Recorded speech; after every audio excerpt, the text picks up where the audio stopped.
And we are live. Hello, everybody. Welcome back. Today, it is all about Cosmos. And I'm really excited to be joined by Cito. Cito is a long-term OG ambassador, content creator. He produces the Cosmoverse events. There is nobody who is more in-depth and in the weeds of the Cosmos ecosystem than him. And I'm really glad that we get to bring maybe a second look for many of you guys on the Cosmos ecosystem. It's an OG project, one of the first to bring out an interoperability narrative and technical focus in Web3, and a lot has happened since then. Cito, how are you doing, my friend? Are you well? Yes, sir. Thank you so much for the invitation. I really appreciate it. And it's also good to be on the other side of the mic sometimes. So I really appreciate the invite. That's it. No pressure. Every time we have content creators on the show, it is a little bit of a, will I live up to expectation? Can I bring the same level of energy? Can I bring the same level of detail? The nice thing, I guess, is that I get to ask shorter questions and you get to spend more time talking this time. So maybe that's a good thing. Maybe it's a chance for the community to hear more of your voice. Either way, we'll give it our best shot. For those people who don't know you, Cito, could you give us your brief background? How did you find yourself in Web3? And specifically, how did you find yourself embroiled in the Cosmos ecosystem? Yeah, I got into crypto in like early 17 during my studies. And yeah, just kind of started with Bitcoin, I guess, like most people. And then quickly thought that like there's a lot more to it than just Bitcoin. So that was also the time when altcoins had their first major run in like 2017, which I definitely jumped onto and got entirely wrecked for 2018, 2019. But I sticked around. I really believed in it. And I just built up this true fundamental conviction, I guess, in crypto, the technology. And even though I don't have a technical background, I felt like it's something that's going to stick around. So I sticked around and started talking to people, going to events, interviewing people as well, as early as like 2019, 2020, and just playing around a little bit here and there. But then in late 2020, I made this tweet where I just said like, yo, I have some Atom in my wallet. I don't know why I bought it or how I even got it. Can someone explain to me what Atom is, what it does? And then Jack Zampolin, who's at that time been one of the core engineers behind IBC and Cosmos, he just replied and he's like, yo, let's get on a call. I can walk you through what Cosmos is all about. And he did that. And I'm forever grateful to Jack for that. Big shout out. And since then, I just got very hooked about the concept of interoperability, around sovereignty, about this ideology that there's not going to be one coin, one chain, one winner that takes it all, but it's going to be the internet of blockchain, right? That's the promise of Cosmos. And yeah, since then I doubled down, started Cosmos in 2021, which evolved into the ecosystem conference for Cosmos. Did more interviewing each and every founder in the ecosystem since 2021. Started a validator company as well. And yeah, that's basically my short TLDR. I really like that introduction, and I'll tell you why. Because at some point you were atom pilled. Okay, everybody starts with I read the Bitcoin white paper and it changed my life story, which in some cases is true, in some cases is probably a little bit sketchy. Unless you genuinely have been having so much institutional trauma from banks and governments that this was literally the key that unlocked the chains and suddenly you were free. I suspect most people aren't necessarily in that end of things. But in your case, you were interested in Web3 and crypto, but you found the one project that was like, for me, no, I need to go deeper on this. I want to go deeper on this. And I'm going to use my experience, my skill set, my audience to go deeper, to benefit this group of people and to help me learn along the way, which I think is really powerful because that to me is the proper, I don't know, name the color of pill, right? Red pilling, blue pilling, orange pilling. Does Cosmos have a color? Purple pill? Purple, blue would be the colors. Yeah, probably. Okay. Well, blue pilling is Viagra, so we won't go with blue. So let's call it purple pilling anyway.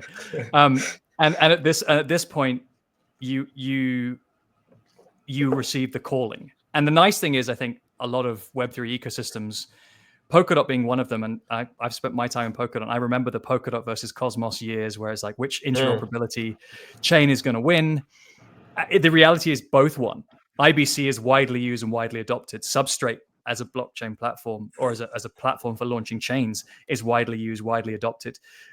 It wasn't one has to lose for the other to win. It's really just a case of both sides have been campaigning for an interoperable future, or to be able to have chains and applications at scale. And guess what? Both were able to help people launch chains and apps that have had an impact in the world. So I think that's really good. But in both ecosystems, you've seen a small number of content creators help technical founders who, frankly, marketing and communication wasn't their core strength.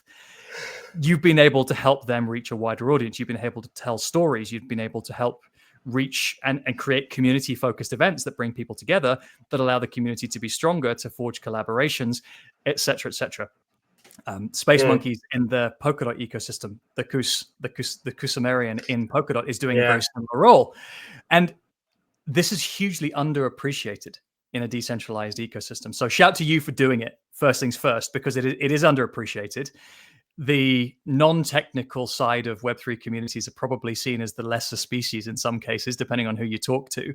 But without them, you don't get the growth, the visibility, the awareness, and the community that you've been able to create. So shout to you for doing it. Yeah, I appreciate that. And also shout to the Kus. We're also kind of friends. Met them also in Dubai a couple of years ago. But on the flip side, I think one of the things is that, we are also first in line where people complain when things don't go well, right? So I think between 2021 and I would say post Terra collapse, like 2020, let's say 2023 even, I think I got a lot of positivity. A lot of people were embracing what I was doing, but then prices kept going down, and then they went down further, and then they went down further. And then I was just first in line for people to say like, yo, Cito, you're talking about Cosmos for so long, but it's not moving. What is wrong, right? And I think that is obviously the kind of downside that comes with it. But I agree. I think what you're saying, we in crypto generally, I think we need a lot simpler communication of what is actually going on behind the scenes, right? And I think also the comparison between Cosmos and Polkadot is a great one, because that's also how I actually started, right? Before I discovered Cosmos, I actually found Polkadot, and I was actually covering Polkadot. I remember I did 1 or 2 videos, and then through Polkadot, while I was also in touch with Jack, then I was like, oh, there's also Cosmos, which is also very interesting, but it's a lot less talked about.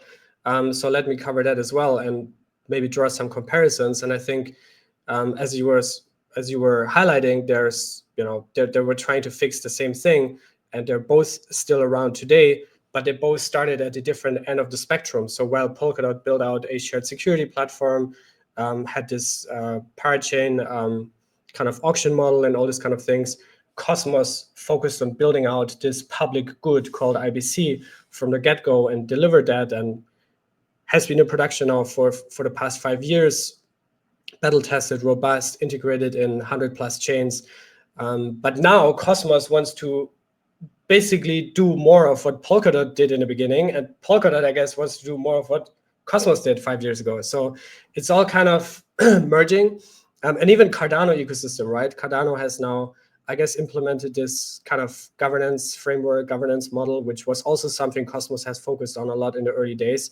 On the other side, Cosmos has always missed to attract enterprise and businesses, right? Which is what Cardano has always been doing. So I think in the end of the day, being tribal and maxi about one specific ecosystem and kind of talking down other ecosystems is kind of dumb long term. That's my personal view. Obviously, there's a lot of grift in crypto, a lot of scams, a lot of empty promises. That is also true, but I think there's a lot of true, genuine builders, and what they probably need to help them also to accelerate and boost adoption is to have people like us that are talking about it, right? That are talking about it, breaking things down, and also driving more visibility about what is actually happening. Love that. I didn't realize the Polkadot side of the story. That's really interesting. I didn't know that about you. So you actually of the two tried out both and ended up in Cosmos. And again, I think that's healthy, because then at least you've got the perspective of having spent time researching both and then making a conscious choice. So, again, how do you scale a decentralized ecosystem? Broadly speaking, does include some of the same components, right? The technical components, the token components, the revenue generating components, the bridges, interoperability, actual applications, market intermediaries, funding, wallets, validators. Everybody needs kind of the same stuff. And I think it's funny to see the different communities fighting over who did which thing first, or who is suddenly going to get mass adoption because we reached decentralized governance beforehand. I think Polkadot took a huge gamble, not gamble, but a very brave move in decentralizing the treasury, the decision making around the technology and ecosystem as early as they did, knowing that decentralized governments was an immature concept in the world at large, and just said, "Look, send it. We are here to create chaos. We're here to give it a go." And yes, obviously, a lot of the governance issues played out on Twitter, and it was difficult and painful, and some people were lost along the way, like in terms of support rather than died. I mean, I assume some people also died along the way, but not because of the feud. It is a really fascinating industry to follow along if you get that close to it. And ultimately, everybody's trying to do the same thing. And there is room for multiple flavors of decentralized technology. The same way there's room for a Google cloud and an Amazon cloud and an IBM cloud and an Oracle cloud. There are corners of the world that people will naturally take advantage for. There is a role for interoperability infrastructure. There is a role for very fast zero knowledge proof generation in the context of DeFi, right? Such minor minutia of segments. But these are things that people need, and there are millions of dollars to be made from providing services into those spaces. And long may it continue. And to that end, we've done probably the longest introduction we've ever done, ever in the history of Blockchain Won't Save the World. So let's get to the actual content. And for those people who are tuning in for Cosmos, and I guess a renovation of the Cosmos or a revisit of the Cosmos ecosystem, help us break it down. You started with concepts like Atom, Cosmos, IBC. There's obviously been a number of different governance ecosystems that have, or governance entities that have come and gone along the way. Help us do a brief history of Cosmos, if that's possible. Yeah, so as far as I've done my research, Cosmos actually dates back to 2014, when Jae Kwon, the original inventor of the tenement consensus algorithm, basically was one of the earliest pioneers for proof of stake, right? So I think Cosmos actually dates back to innovating on the POS side of things, right? Alongside the early research that Vitalik did and Vlad Zamfir and all these early guys, right? And then I think a couple years later, Tenement was kind of ready to be turned into a blockchain, which is then when Jae Kwon and Ethan Buckman met and co-wrote the Cosmos white paper, which eventually led to the Cosmos Hub mainnet launch in 2017, I think, 2017.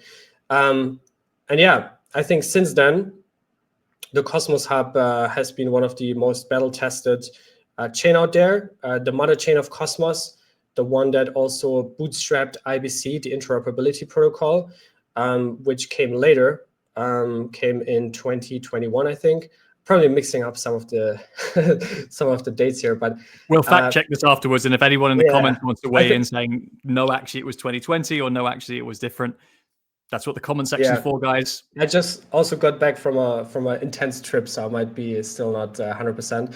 I think Cosmos Hub mainnet was 2019 and IBC launched 2021, if I'm not mistaken. But anyways, so IBC went live in 2021, February, I think it was. And this was the first time where you had this innovation of proof of stake with the tenement consensus algorithm, the Cosmos SDK, which was this framework to build your kind of sovereign custom app chain, which is also a philosophical concept that Cosmos pioneered, this idea that every application eventually should have its own chain, its own execution environment, all those kind of things. And the Cosmos Hub was just the first one to bring that to life. As well as IBC, the interoperability protocol, right, which went then live in February of 2021. And then it took a couple of months for IBC to be recognized and also be battle tested in production, and took until June of 2021, which was when Osmosis went live, right, which probably some people know. Osmosis is an app chain DEX for Cosmos, basically, that has been around for a while, but at that time, probably some people remember, Terra was really, really big. Terra itself was also a Cosmos SDK blockchain. and had this infamous stablecoin, the UST stablecoin, which was also the most liquid asset on Osmosis and all other Cosmos DeFi applications and DEXs. So while Terra was growing, and there was also this kind of DeFi summer and bull run, Cosmos got a lot more steam and attention and builders, and there were all these chains coming up left and right. IBC got decent volumes, and everything looked just very amazing. And then May 2022, Terra collapsed, right? And with it also, a lot of the liquidity got drained from large exchanges like Osmosis, right? Which at the peak, I think, had hundreds of billions, if millions, sorry, if not $1 billion in liquidity on their exchange.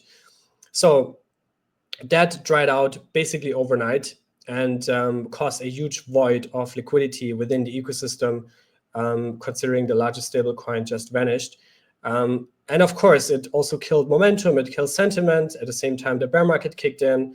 Then a lot of infighting kicked in, which when I got into Cosmos in 2021, one of the main reasons why I got in was also because there was a very welcoming culture from all the builders, right? And I think fast forward 2-3 years later, you suddenly saw a lot of infighting, a lot of different ideas, ideologies, visions for what is Cosmos, what is the Cosmos Hub, what does the Cosmos brand even stand for. So I think post-Terra was really the time when a lot of the relationships, a lot of the social layer, which I also think in crypto, we spoke a lot in the intro also about kind of infrastructure layers, but I think the social layer is probably one of the most underrated in all crypto, because if the social layer fails, take, for example, Solana, the Solana Foundation, right? They have excellent management, leadership, treasury management, strategic thinking, planning, super team, right? All these things. Like if there would be a huge kind of alignment on the social layer, I think that would have a big hit, right? And you saw that in Cosmos. The Interchain Foundation was not up to their standards. There was a lot of misalignment, a lot of uncoordinated efforts that led nowhere. Funds that were allocated for stuff that didn't make any sense. So that was that phase that also really battle tested the whole ecosystem. At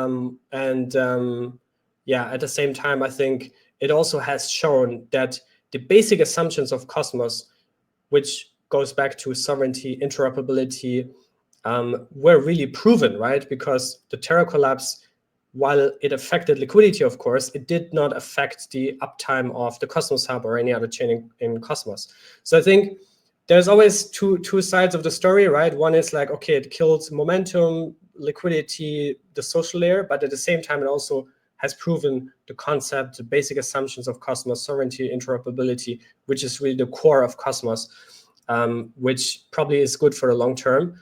But yeah, that's basically the short kind of TLDR historic context of Cosmos over the past, I guess, 10 years. Got it. And it's a lot of ground to cover in a very short time. So thank you for keeping it brief.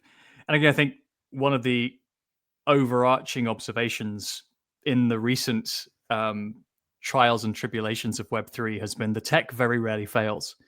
Yes, we've had some bridge hacks from poor management.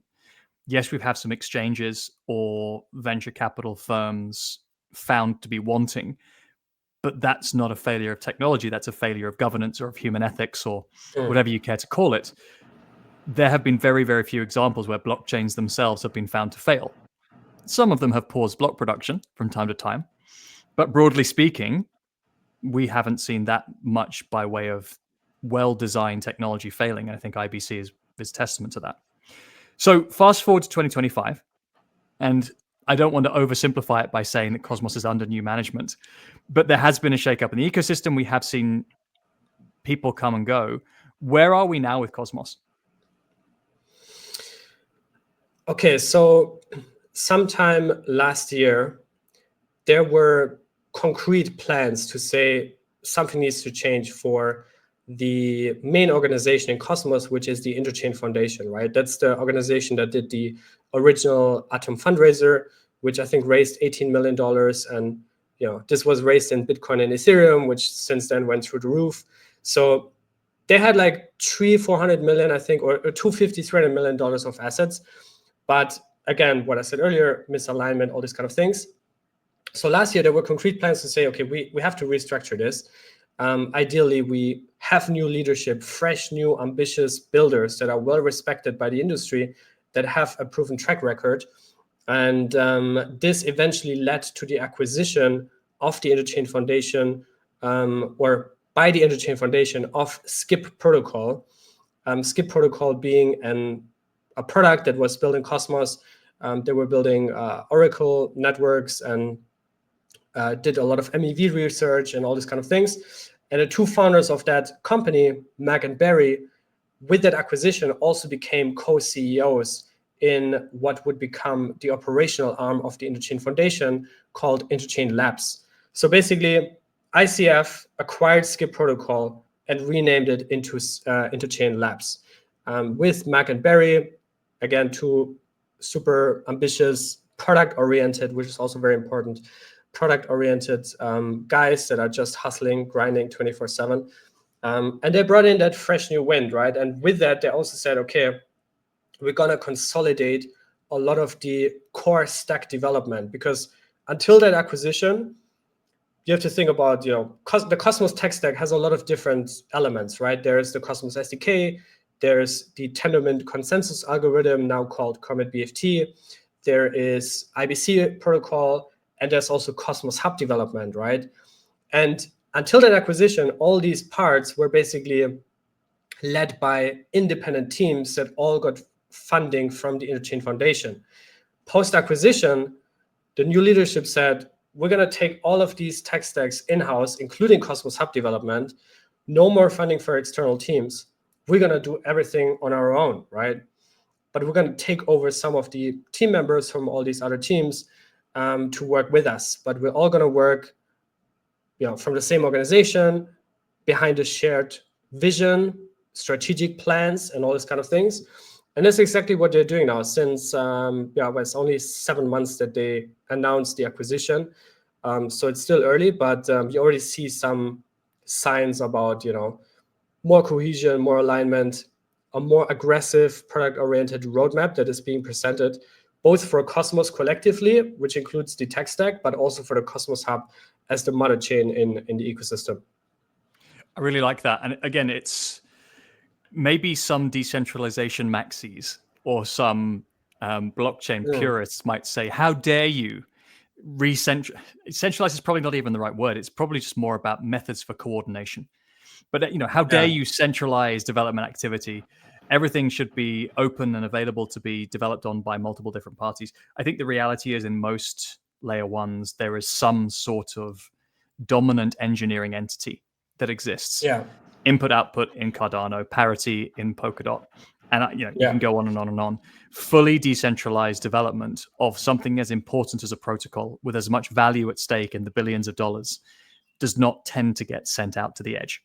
In most cases. That's not to say that actually taking packages of core development and tendering them to others to manage, run, operate, totally fine.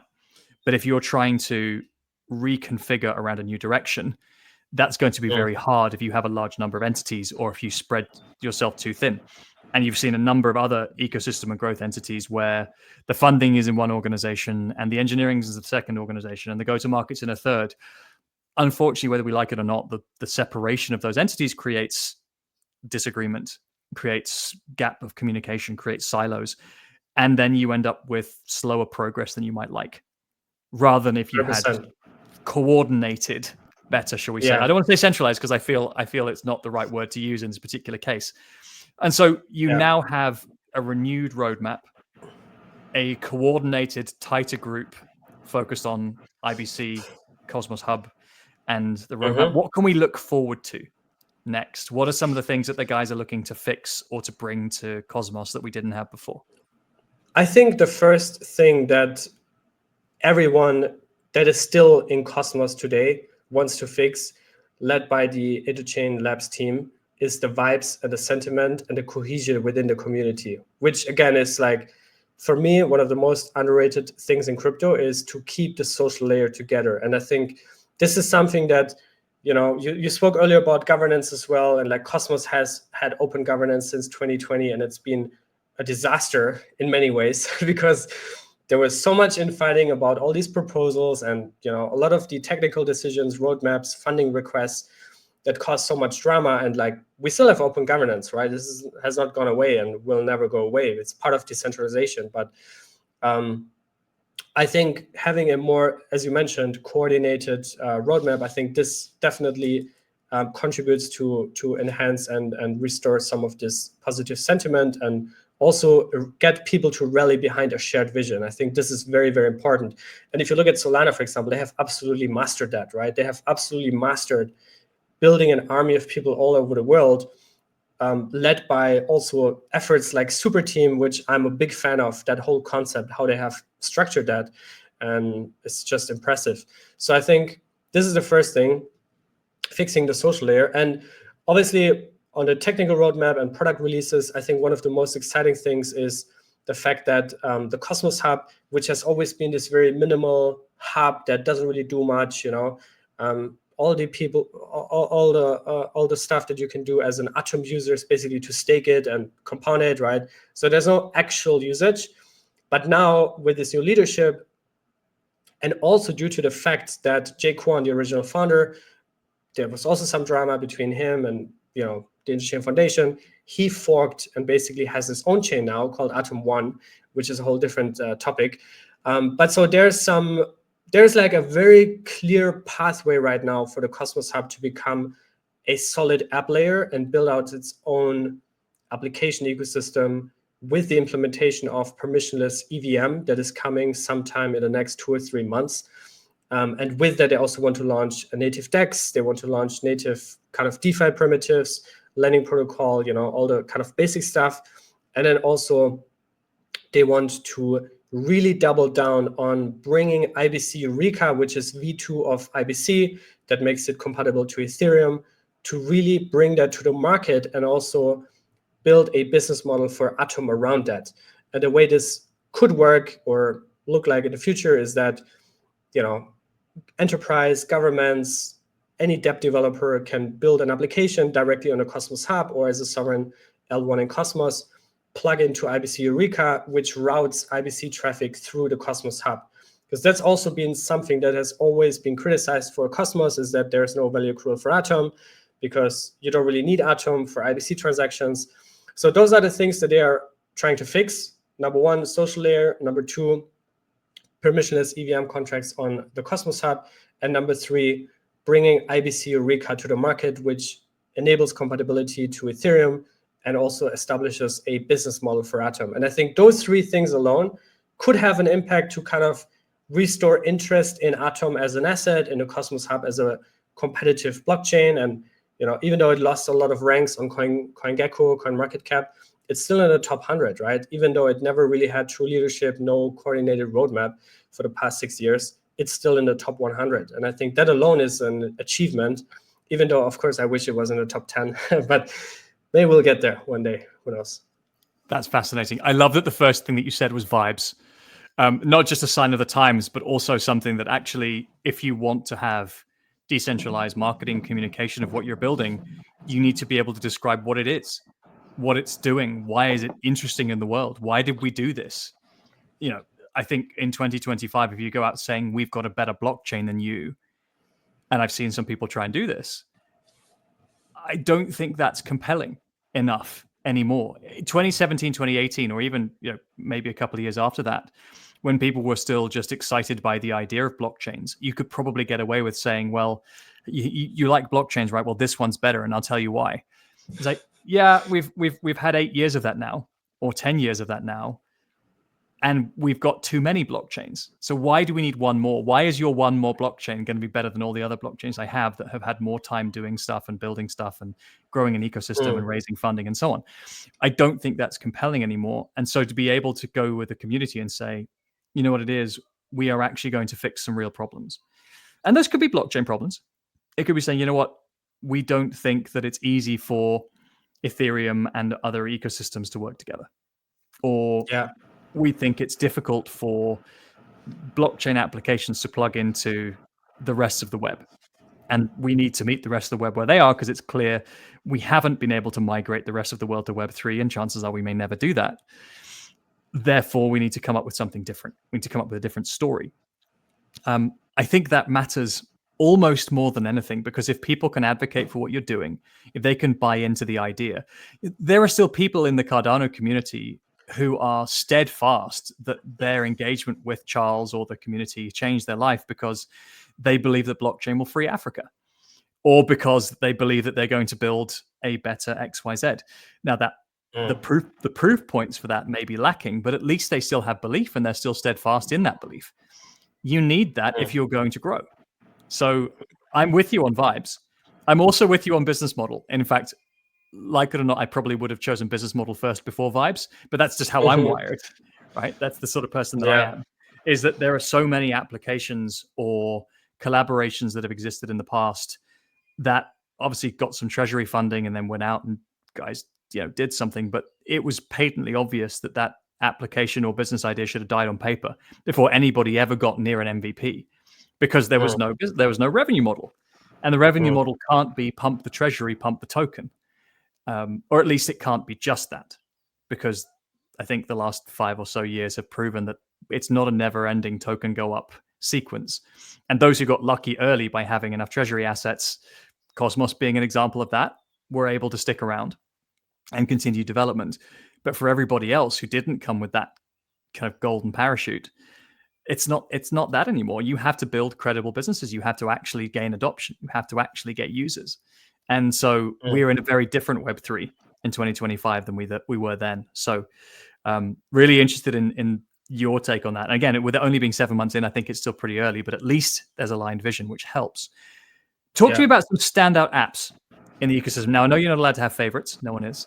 But above and beyond Osmosis, which, obviously every ecosystem needs a DEX. And they've also, I've seen at Cosmoverse last year, I was there on behalf of Midnight, seeing some of their proposals around cross-chains private swaps, I think is super interesting, being able to solve some problems around compliance and privacy across chain with digital assets. Real world problem, real world solutions. I like it. Above and beyond Osmosis, which are some of the teams or some of the apps on Cosmos that you think deserve more visibility than they get? Yeah, I think the best way for everyone to also get a very concrete overview of Cosmos is to open mapofzones.com, which showcases all Cosmos chains that are out there. And it also puts IBC volumes and kind of user activity on there. I mean, I just got it open to also not miss out, but the top kind of current chain right now by volume is Noble, which probably many people are not really familiar with, but it's a native asset issuance chain. So Noble is an app chain for stablecoins, basically.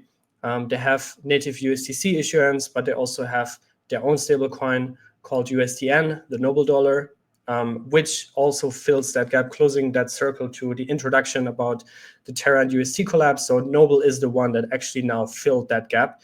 I think they have $600-700 million in assets minted already. We need to move fast on creating stablecoins now, because we're going to run out of letters. I'm pretty sure we've got USDA, USDC, USDT, USDN. There must be a USDZ somewhere. Somebody's probably done that one for ZK. Yeah. We've only got 26 characters, guys, and so we start going into Cyrillic. So, although I guess PayPal did PYUSD, so you can do a prefix as opposed to a suffix. Anyway, sorry.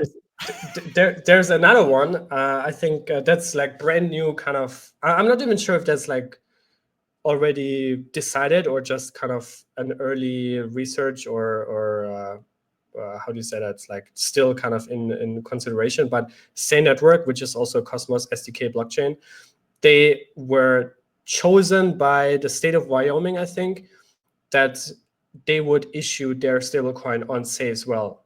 I think they're running like a pilot project, and I think Say is one of the chain, maybe not the only one, but one of the chains that they want to issue that stablecoin on. Yeah, shout out to the Wyoming stablecoin project. That one has got some hairs on it. Certain chains were not invited to tender because they were not seen to have the technical capability to do so, and that might not have been seen as correct by some people. We won't talk about it, but at least Say got in. Shout out Say. And would be very interesting to see where that project goes. Again, a state issuing a stable coin, the use cases behind that, and how far and wide it goes. Super interesting. If that ends up on IBC, again, it's got further legs. So That's a good one. Yeah, I mean, I just saw the kind of post. I have not done any deeper research on that one, but it's definitely interesting. I think overall the Say team is also building out their own ecosystem. They have like almost $600 million in TVL as well. A lot of applications and DeFi primitives. Then Osmosis, you mentioned, that's the third one currently by volumes. DYDX, another one, PerpStacks, full-on Cosmos SDK. They did this whole bold move, moving away from Ethereum to Cosmos. And obviously, yeah, shout out Charles Hyperliquid. Dorsey, one of the more experienced sort of old school finance heads in the scene, decided to fully leave Ethereum. Well, not fully leave Ethereum, but decided to fully focus on Cosmos. A super, super brave move. Yeah, no, he's also a good friend, also here in Dubai, and very, very, very nice guy. And I think overall, like DYDX, for example, is a good one because they have product market fit. They obviously have their core user base, decent volumes. So for the Cosmos Hub with IBC Eureka, it makes sense to build and strengthen economic relationships with DYDX, for example, right? Because there's a clear value add that a Cosmos Hub can provide as a router chain, and for DYDX to tap into a broader market. So I think one of the things that I personally would love to see a lot more is more of these collaborations within the ecosystem, because that also strengthens the synergies and cohesion.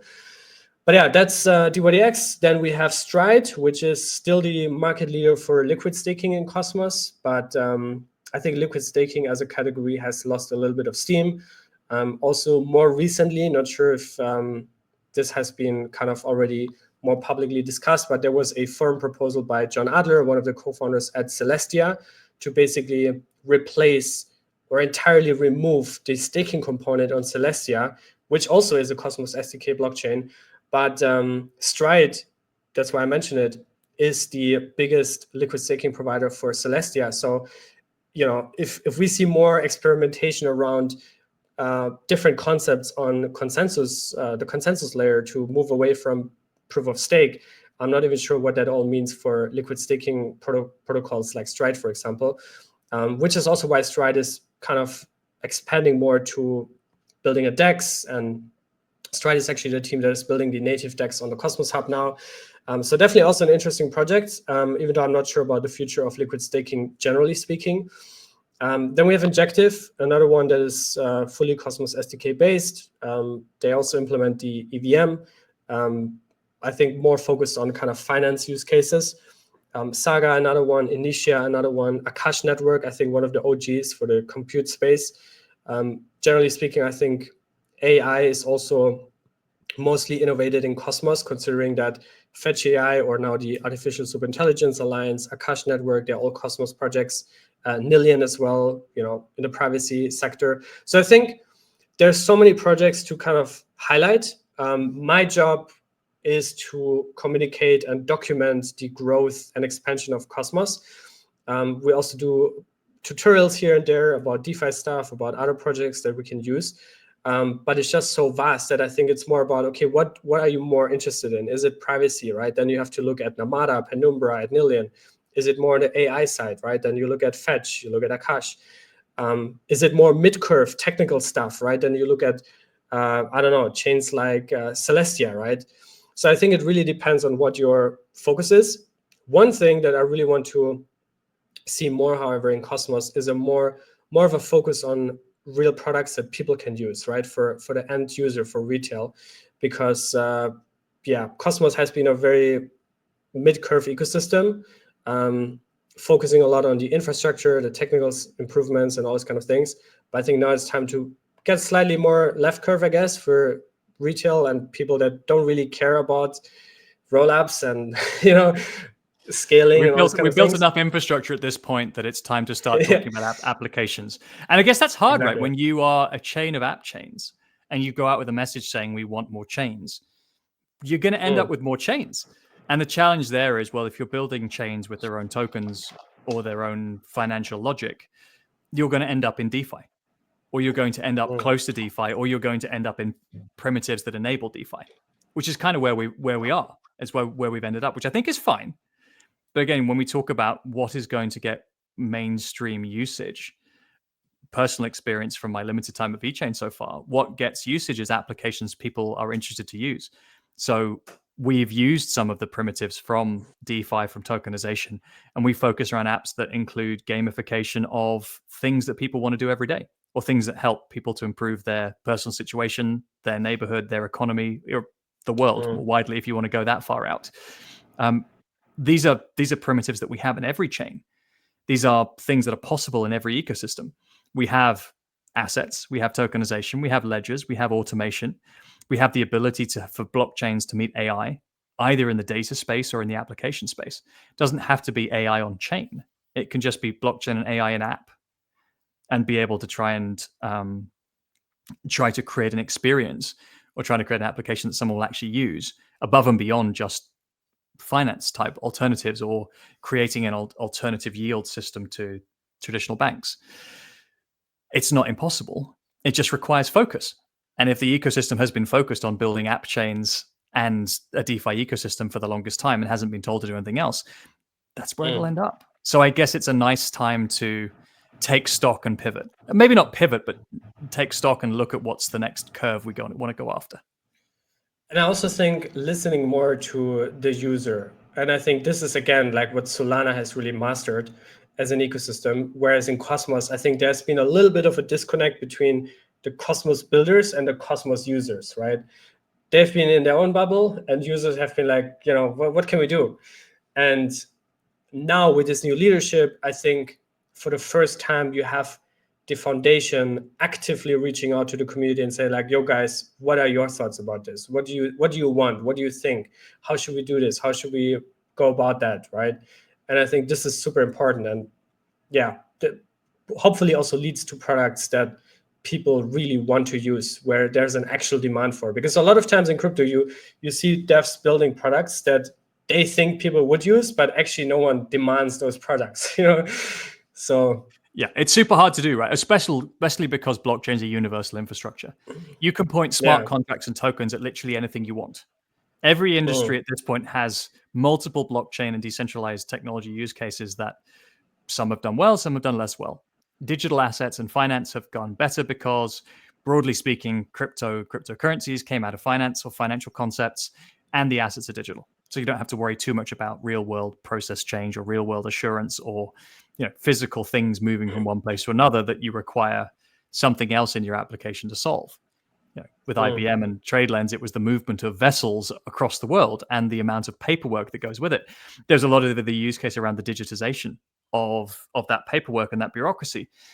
But ultimately, it was just really bloody hard to do. And the same remains true. So the low-hanging fruit is tokenization, DeFi, NFTs. But so then what do we point those primitives towards where we don't have to make it more complicated? We've tried gaming. That's been a mixed bag.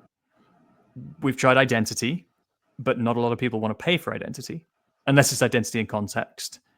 We've had a little bit of a go at privacy. And again, you mentioned Nillion, you mentioned Nomada, guys, both pioneers in the ZK space. But they're just providing the ZK on the things that we've already built.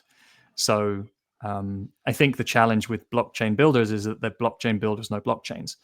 They need to build with people who know problems and humans and apps. And we need to try and get those guys to meet somewhere in the middle. Yeah, I agree. So as a final thought, Cito, it's been a brilliant conversation. A very large amount, actually, of Cosmos history condensed into a small amount of time. And there's much more to go read, and we can probably share some links of the potted history of Cosmos or the Wikipedia of Cosmos somewhere else, which has a whole bunch more detail. But it remains a fascinating project. It remains, as you said, in the top 100, despite being somewhat asleep at the wheel for the last little while, or at least fragmented. What more do you think is needed to see wider adoption of Cosmos, or what are the things that you would like to see coming out of the new management in the weeks and months ahead? I'm a big believer in education, content, events. Obviously, that's what I'm doing. That's how I got into crypto, by going to an event while sitting at a boring lecture at my university. I was like, man, like I want to go somewhere, meet other people. So I went to this Bitcoin meetup and then got hooked since then, right? So that's why I'm such a big believer in events. Obviously, in Cosmos, which has been something that I think was only possible in Cosmos, the fact that me as a community member, contributor, came out of nowhere. And now we're doing Cosmos, which is the flagship largest ecosystem conference in Cosmos. But I think more coordination and cohesion around that, also to actively reach out to enterprise communities, developer circles, because there's so many out there. I just come back from a 3-week trip to the Balkans and Serbia and Croatia. And in that whole region, like, people don't know about Cosmos, right? Many people don't know about crypto in the first place, but if they know about crypto, they know about Bitcoin, they know about Ethereum, and then maybe Solana a little bit, but that's kind of it. And I think for Cosmos, the fundamental belief has always been that the tech will sell itself, right? But the tech can only carry the ecosystem so far. And I think now we're at a point we have to actively coordinate a strategic game plan on how do we grow, how do we scale adoption, right? And I think, as you mentioned earlier, right, like, that's eventually what all crypto ecosystems need. And I also think that Cosmos should collaborate a lot more with other ecosystems, right? With Solana, with hopefully WeChain at some point, and with even non-crypto companies, right? So I think it fits well with the Cosmos spirit, and I would love to see more of that. But basically, it comes down to education, really picking up the people from the ground floor and being a lot more accessible to people that have basic questions or developers that want to learn about where do I even get started, right? I think we still have not really figured that out. So that would be my main. Love that. Absolutely love that. The tech, or at least we fell for the fallacy of the tech will sell itself, and tell that to Betamax, right? Or the tech will sell itself, and it's technologists who are trying to sell tech to others, whereas individuals and the rest of the world know technology from tokens. You've got that dichotomy of, well, people who are purists around Web3 technology, who are already knee deep in it, will already know the tech that's great because they've spent time doing diligence on it.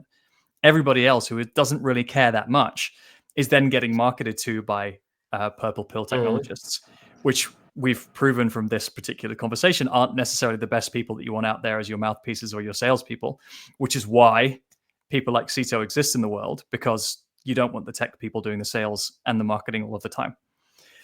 Cito, it's been a fascinating conversation. Thank you so much for taking us through the renovation of the Cosmos ecosystem. Wish you all the best. I hope Cosmoverse coming up is going to be an absolute banger. I'm excited for what you guys have got planned. Thank you so much for taking time with us, and stay safe out there. Thank you, sir. Yeah, it's been a pleasure. I appreciate it.